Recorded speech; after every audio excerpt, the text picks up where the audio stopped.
ایک مرتبہ حضرت عیسیٰ علیہ السلام جنگل میں جا رہے تھے کہ ایک بیوقوف شخص ان کے ساتھ ہو لیا۔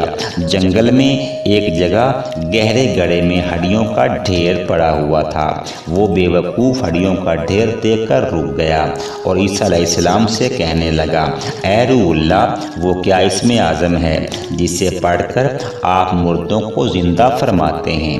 مجھے بھی اسم اعظم سکھا دیجیے تاکہ وہ سیدھا ہڈیوں میں جان ڈالوں۔ اس احمق کی یہ بات سن کر عیسیٰ علیہ السلام نے کہا، خاموش ہو جا، تیری زبان اس اسم کے لائق نہیں۔ وہ بضد ہوا اور کہنے لگا، بہت اچھا، اگر میری زبان اس اعظم کے لائق نہیں تو پھر آپ ہی ان ہڈیوں پر پڑھ کر دم کریں۔ اس نے یہاں تک اپنی بات پر اصرار کیا کہ عیسیٰ علیہ السلام سخت متعجب ہوئے اور دل میں کہا کہ الہی، یہ کیا بھید ہے؟ اس احمق کی اتنی ضد کس کے لیے ہے؟ اپنے مردے کو بھلا کر دوسرے مردے کو زندہ کرنے کی فکر میں ہے۔ حق تعالی نے عیسیٰ علیہ السلام پر وحی نازل کی۔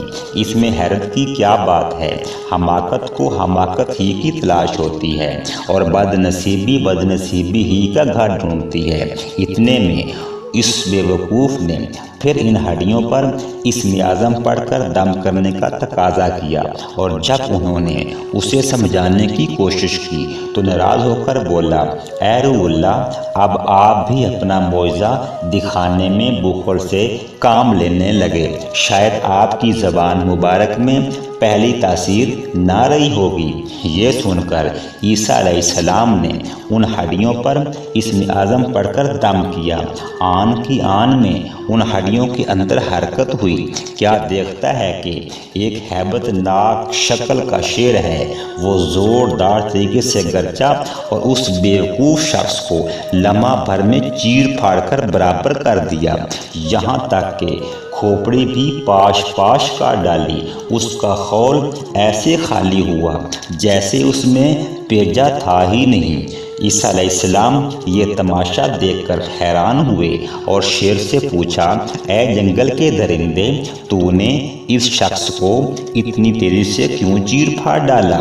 شیر نے جواب دیا، اس وجہ سے کہ اس احمق نے آپ کو خفا کر دیا تھا اور آپ کی توہین پر اتر آیا تھا۔ عیسیٰ علیہ السلام نے پوچھا، تو نے اس کا گوشت کیوں نہ کھایا اور خون کیوں نہ پیا؟